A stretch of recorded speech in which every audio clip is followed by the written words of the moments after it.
TG Plus News edizione di Treviso, buonasera. In apertura del nostro notiziario la cronaca. Il sindaco di Treviso Mario Conte commenta la classifica pubblicata dal Sole 24 Ore sulla qualità della vita nelle città capoluogo e nelle province italiane. Treviso è risalita di ben 18 posizioni, rientrando nella top 10 al sesto posto, prima in Veneto.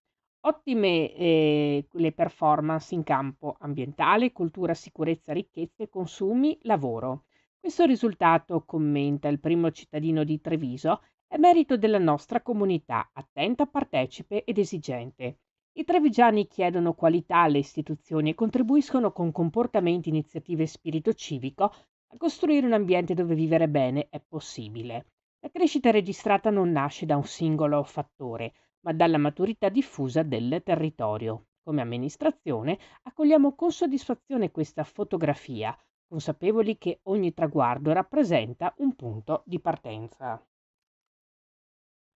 Cambiamo argomento. Nella mattinata del 30 novembre i carabinieri di Valdobbiadene hanno denunciato in stato di libertà 3 giovani, ritenuti responsabili del reato di furto aggravato in esercizio commerciale.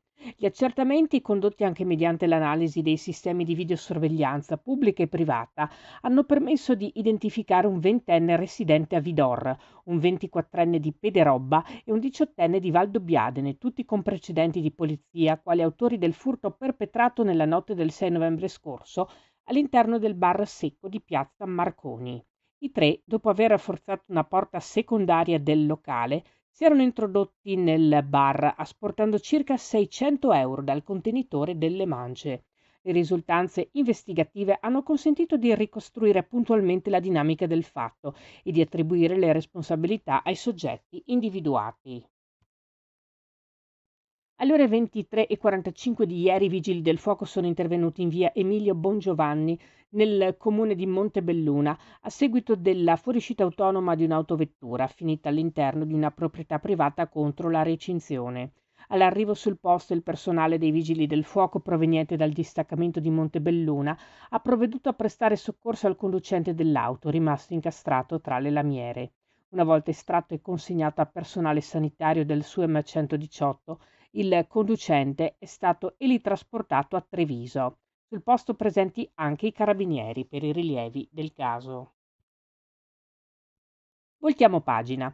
Poste Italiane comunica che l'ufficio postale di Treviso Centro, Piazza Vittoria, resterà chiuso dal 3 al 22 dicembre per lavori interni. Durante il periodo degli interventi, per le operazioni postali e finanziarie, compreso il ritiro delle raccomandate, la clientela potrà rivolgersi alla sede di via Teatro Dolfin, Treviso 3, il cui orario di apertura sarà ampliato.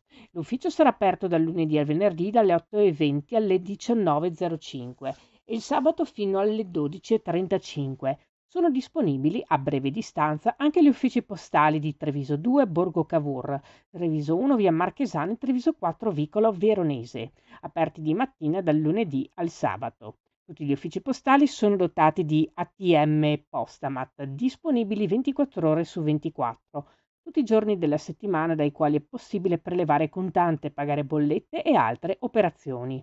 L'ufficio postale di Treviso Centro riaprirà al termine dei lavori con i consueti orari. Si chiude qui il nostro notiziario. Grazie per essere stati con noi. Arrivederci.